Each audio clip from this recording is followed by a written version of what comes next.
La Bible du semeur. Proverbs chapter September.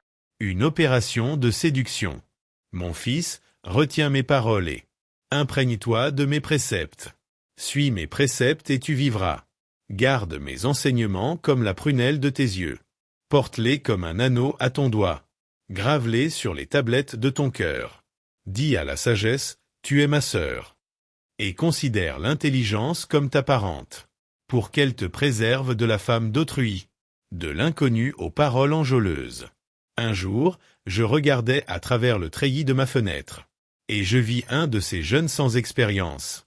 J'observais un jeune homme écervelé. Il passait dans la rue près du coin où se tenait l'une de ses femmes, se dirigeant vers sa maison. C'était au crépuscule, le jour baissait, et l'obscurité de la nuit commençait à se répandre.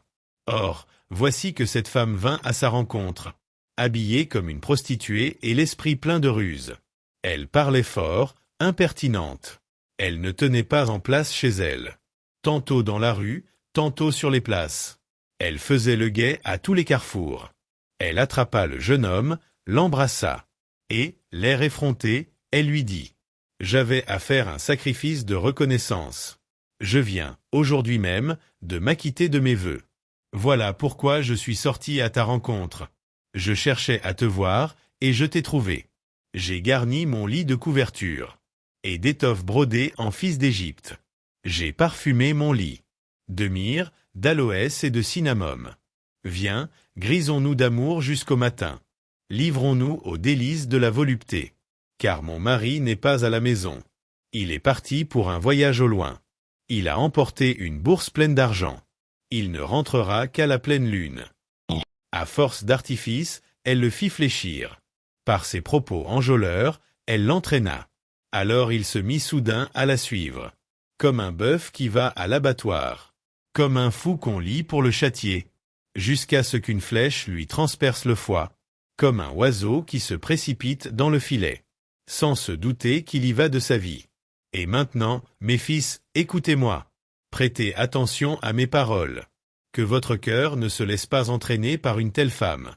Ne vous égarez pas dans ses sentiers, car nombreuses sont ses victimes blessées à mort. Et ceux qu'elle a fait périr comptent parmi les plus robustes. Sa maison est le chemin du séjour des morts, qui mène directement aux demeures de la mort. Psaume du chapitre 26 à 30. Psaume 26. J'ai mis ma confiance en l'Éternel. Au chef de chœur. Psaume de David. C'est en toi, Éternel, que je cherche un refuge.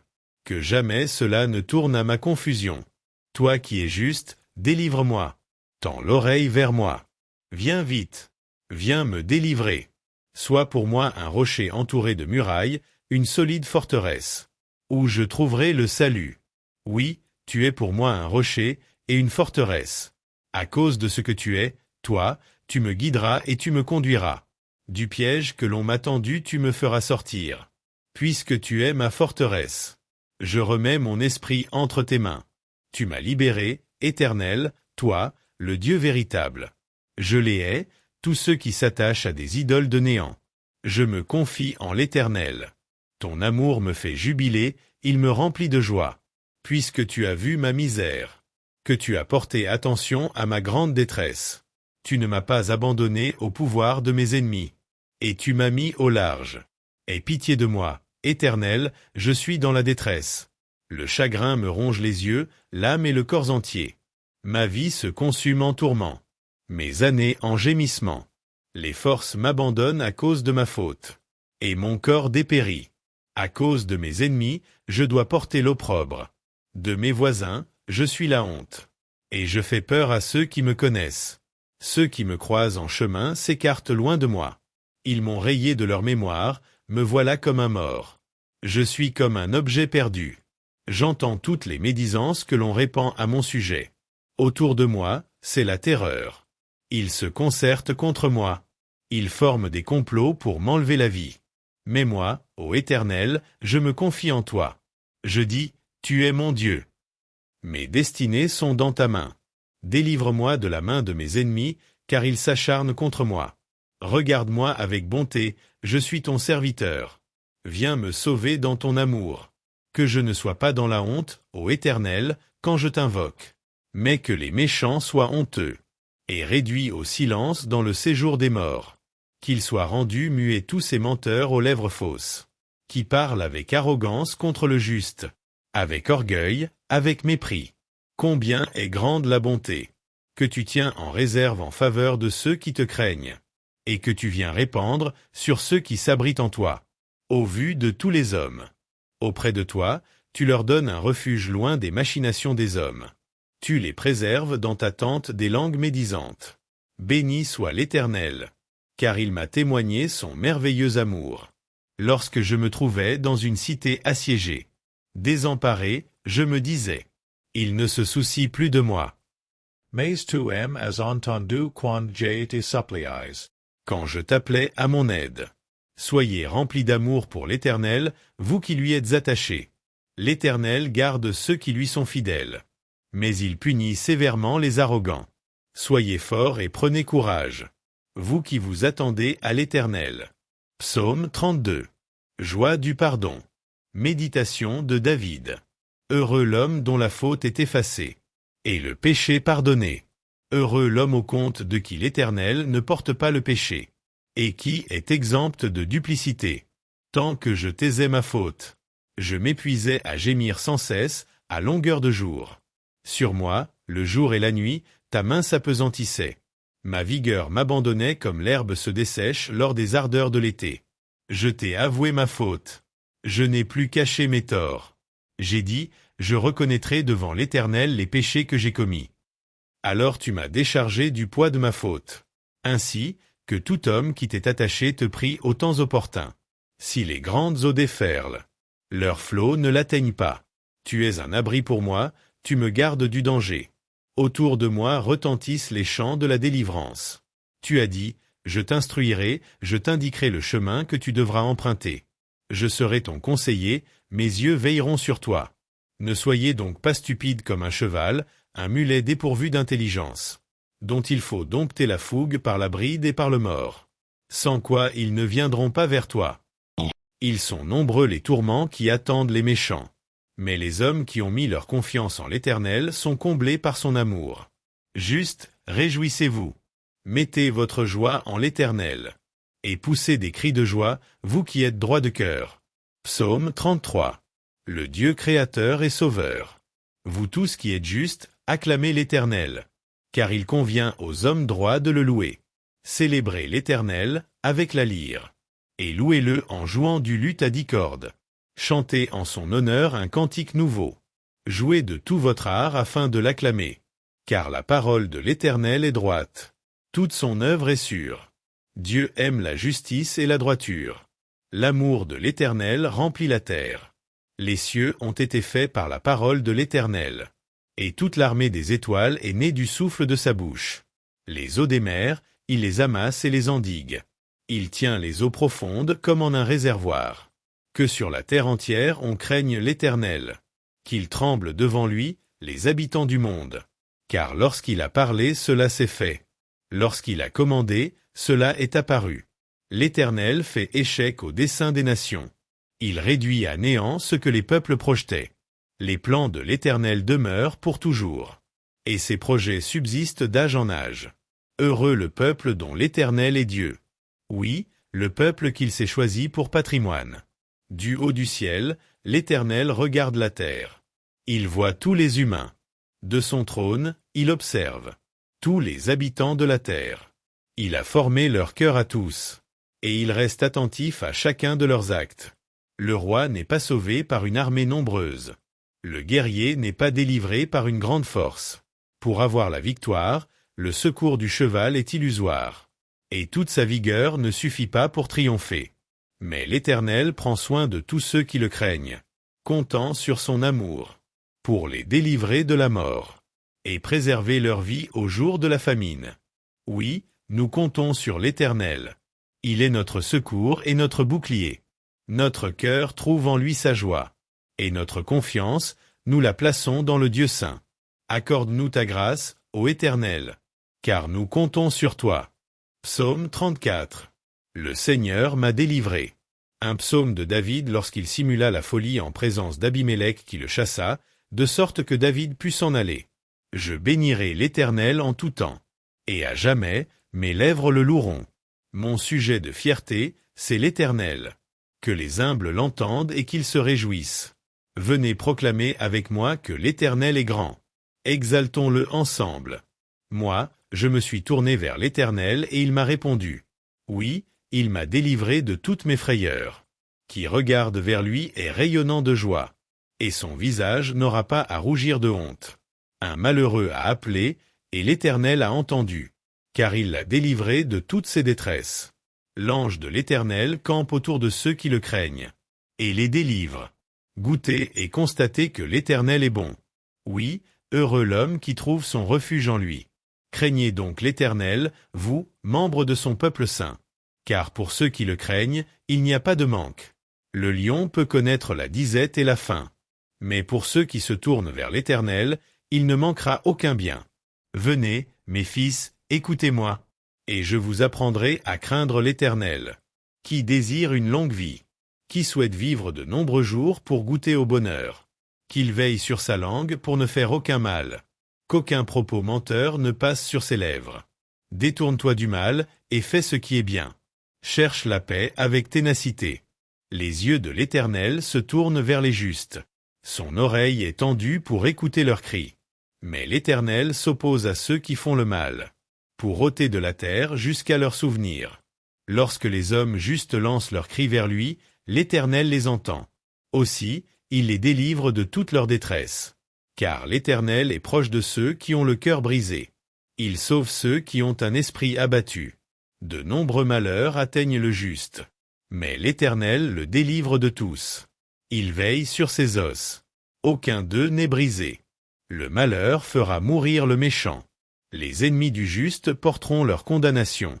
Mais l'Éternel sauve la vie de tous ses serviteurs. Et ceux dont il est le refuge ne seront jamais condamnés. Psaume 35. Le Seigneur protège les faibles. De David. Ô Éternel, viens accuser ceux qui m'accusent. Combat toi-même qui me combat. Saisis le petit bouclier et le grand bouclier. Lève-toi pour me secourir. Brandis ta lance avec le javelot contre mes poursuivants. Dis-moi que tu es mon sauveur. Qu'ils soient honteux, déshonorés, ceux qui en veulent à ma vie. Qu'ils reculent couverts d'opprobre, ceux qui projettent mon malheur. Qu'ils soient comme la paille emportée par le vent. Quand les repoussera l'ange de l'Éternel. Que leur chemin soit sombre, qu'il soit glissant. Lorsque l'ange de l'Éternel viendra les pourchasser. Sans cause, ils ont caché des pièges sur ma route. Sans raison, pour me perdre, ils ont creusé des fosses. Que le malheur s'abatte sur eux à l'improviste.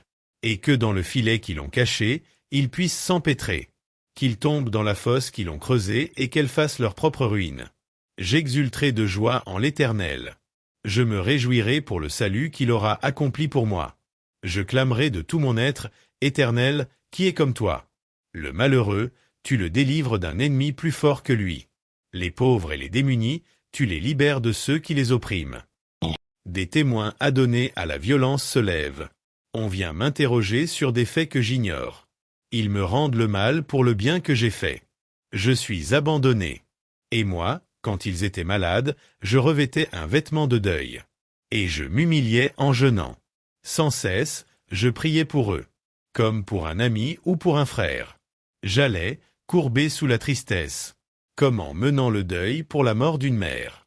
Je suis tombé dans le malheur, les voilà qui s'attroupent en triomphant à mon sujet. Oui, ils s'attroupent contre moi pour m'attaquer à mon insu. Sans répit, ils m'outragent. Avec une ironie mordante, ces hypocrites grincent des dents à mon sujet. Seigneur, comment supportes-tu cela? Soustrais ma vie à leurs sévices. Ma vie qui m'est précieuse à ces lions. Je te rendrai hommage dans la grande assemblée.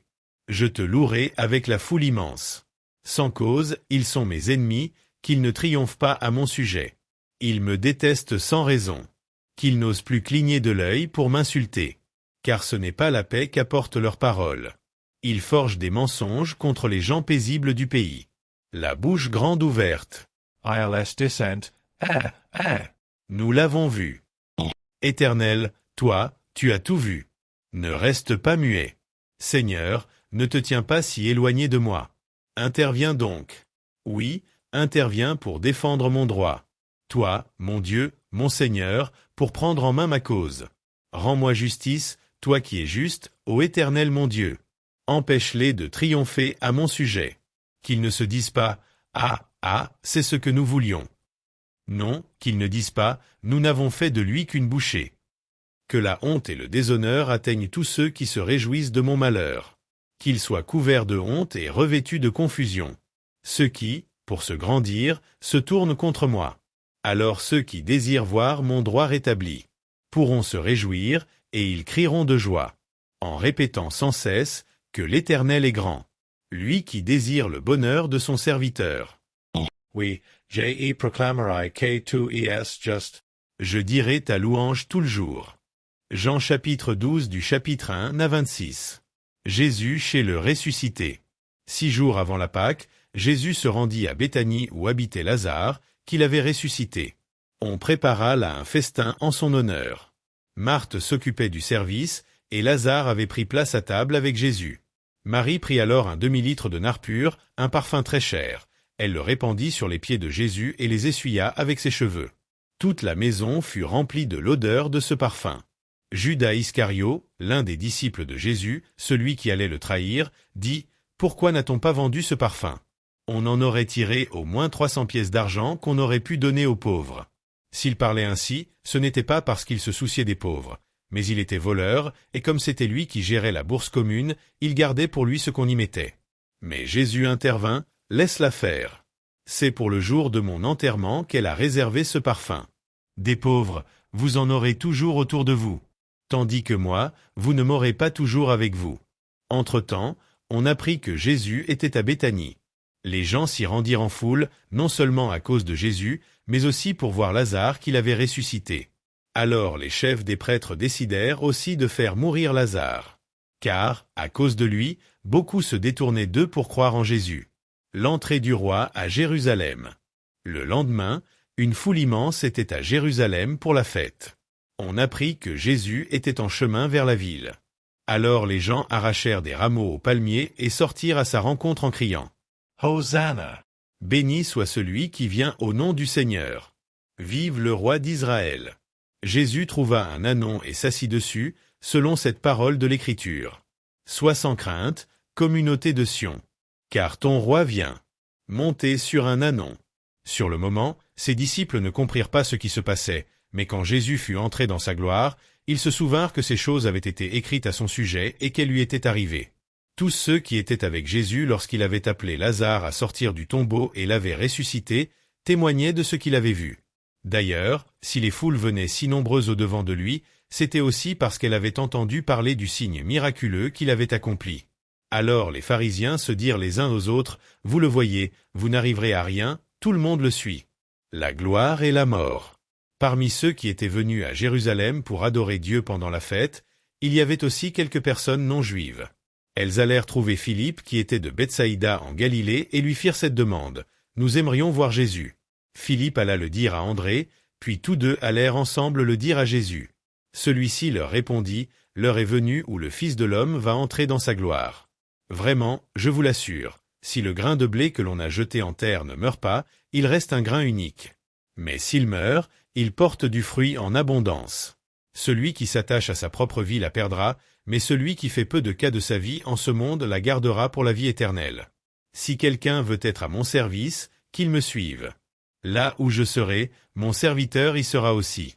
Si quelqu'un est à mon service, le Père lui fera honneur. » Deuxième livre des Chroniques, chapitres 14 et 15. Asa fit ce que l'Éternel son Dieu considère comme bien et juste. Il fit disparaître les autels des divinités étrangères et les hauts lieux, il brisa les stèles sacrées et abattit les poteaux d'Achéra. Il demanda aux Judéens de s'attacher à l'Éternel, le Dieu de leurs ancêtres, et d'obéir aux commandements de la loi. Il fit détruire les hauts lieux et les autels à parfum dans toutes les villes de Juda, et le royaume fut tranquille sous son règne. Il profita de cette période de paix pour bâtir des villes fortifiées en Juda, et pendant toutes ces années-là, il n'eut à soutenir aucune guerre, car l'Éternel lui assurait la paix. Il déclara donc aux Judéens, « Bâtissons ces villes et entourons-les de murailles jalonnées de tours et de portes à verrous pendant que nous sommes maîtres du pays, puisque nous avons cherché à faire la volonté de l'Éternel, notre Dieu. Parce que nous sommes attachés à lui, il nous a accordé la paix sur toutes nos frontières. Ils se mirent donc à bâtir et réussir cette entreprise. Les victoires d'Asa. Asa avait une armée de 300 000 hommes de Juda équipés de lances et de grands boucliers et de 280 000 de Benjamin portant le petit bouclier et maniant l'arc, tous étaient de valeureux guerriers. L'Éthiopien Zéra se mit en campagne contre eux avec une armée d'1 million d'hommes et de 300 chars, il s'avança jusqu'à Marécha. Asa marcha au-devant de lui, et les deux armées se rangèrent en ordre de bataille dans la vallée de Tsephata, près de Marécha. Asa invoqua el Eternal, son Dieu. Il pria, « Éternel, personne d'autre que toi ne peut venir en aide à un faible contre un fort. Viens donc à notre secours, Éternel notre Dieu. Car c'est sur toi que nous nous appuyons, et c'est en ton nom que nous marchons contre cette multitude. Éternel, tu es notre Dieu, ne permets pas qu'un homme l'emporte sur toi. » Alors l'Éternel battit les Éthiopiens devant Asa et les Judéens, et ils prirent la fuite. Asa et son armée les poursuivirent jusqu'à Guérar. Les Éthiopiens tombèrent en si grand nombre qu'il n'en subsista pas âme qui vive, car ils furent brisés par l'Éternel et par son armée. Asa et les siens rapportèrent un énorme butin. Comme, à cause de l'Éternel, la terreur s'était emparée de toutes les villes situées dans les environs de Guérar, ils les attaquèrent, les battirent, et en emportèrent de grandes richesses. Ils s'attaquèrent aussi au parc des troupeaux et ils capturèrent une grande quantité de moutons et de chèvres, ainsi que des chameaux. Après quoi, ils regagnèrent Jérusalem. Asa renouvelle l'alliance avec l'Éternel. L'Esprit de Dieu saisit Azaria, fils d'Oded, qui s'avança à la rencontre d'Asa et lui dit, « Écoutez-moi, Asa, vous, tous les Judéens et les Benjaminites. L'Éternel sera avec vous tant que vous serez avec lui. Si vous vous attachez à lui, il interviendra en votre faveur. Si vous l'abandonnez, lui, il vous abandonnera. » Pendant de nombreux jours, Israël a vécu sans avoir ni vrai Dieu, ni prêtre qui l'enseigne, et sans avoir de loi. Au sein de la détresse, les hommes d'Israël se sont tournés vers l'Éternel, Dieu d'Israël. Ils se sont adressés à lui. Il est intervenu pour eux. En ces temps-là, il n'y avait ni paix ni sécurité pour tous ceux qui allaient et venaient, car les temps étaient bien troublés pour tous les habitants de ces contrées. Partout, on se battait, peuple contre autre peuple, et ville contre ville, car Dieu leur infligeait des malheurs en tout genre. Quant à vous, soyez fermes et ne faiblissez pas, parce que vos efforts auront leur récompense. Un temps de réforme. Après avoir entendu ce message du prophète fils d'Oded, Asa en fut encouragé et il fit disparaître les idoles abominables de tout le pays de Juda et de Benjamin, ainsi que des villes dont il s'était emparé dans la région montagneuse d'Éphraïm. Il restaura l'autel de l'Éternel qui se trouvait devant le portique du temple de l'Éternel. Puis il rassembla toute la population de Juda et de Benjamin, ainsi que les émigrés des tribus d'Éphraïm, de Manassé et de Siméon, car beaucoup de gens du royaume d'Israël s'étaient ralliés à lui lorsqu'ils avaient vu que l'Éternel son Dieu était avec lui. Ils se rassemblèrent tous à Jérusalem le 3e mois de la 15e année du règne d'Asa. Ce jour-là, ils offrirent des sacrifices à l'Éternel en prenant une part du butin qu'il avait ramené, 700 béhufs et 7000 moutons. Ils s'engagèrent par une alliance à s'attacher à l'Éternel, le Dieu de leurs ancêtres, de tout leur cœur et de tout leur être. Cette alliance stipulait que quiconque ne s'attacherait pas à l'Éternel, le Dieu d'Israël, serait mis à mort, quelle que soit sa condition sociale, homme ou femme. Ils prêtèrent serment à l'Éternel, d'une voix forte, au milieu des acclamations et au son des trompettes et des cors. Tout le royaume de Juda fut dans la joie à cause de ce serment, car ses habitants avaient prêté ce serment de tout leur cœur. C'était de plein gré qu'il avait décidé de s'attacher à l'Éternel, et par conséquent, il intervint en leur faveur et leur assura la paix sur toutes leurs frontières. Le roi Asa destitua même sa grand-mère Maca de son rang de reine-mère parce qu'elle avait fait dresser à la déesse Ashéra une idole obscène. Asa abattit cette horrible idole, la réduisit en pièces, et la fit brûler dans la vallée du Cédron. Cependant, bien qu'Asa ait eu un cœur sans partage durant toute sa vie, les hauts lieux ne disparurent pas d'Israël. Il déposa dans le temple de Dieu tous les objets d'argent et d'or, et d'autres ustensiles que son père avait consacrés, en y ajoutant ceux que lui-même consacra. Il n'y eut plus de guerre jusqu'à la 35e année de son règne. Psaume 77. Dieu aurait-il changé? Au chef de chœur, selon Yédoutoun. Un psaume d'Asaph. J'appelle Dieu, je crie vers lui. J'appelle Dieu, et il m'écoute. Au jour de ma détresse, je m'adresse au Seigneur. Tout au long de la nuit, sans cesse, je tends les mains vers lui.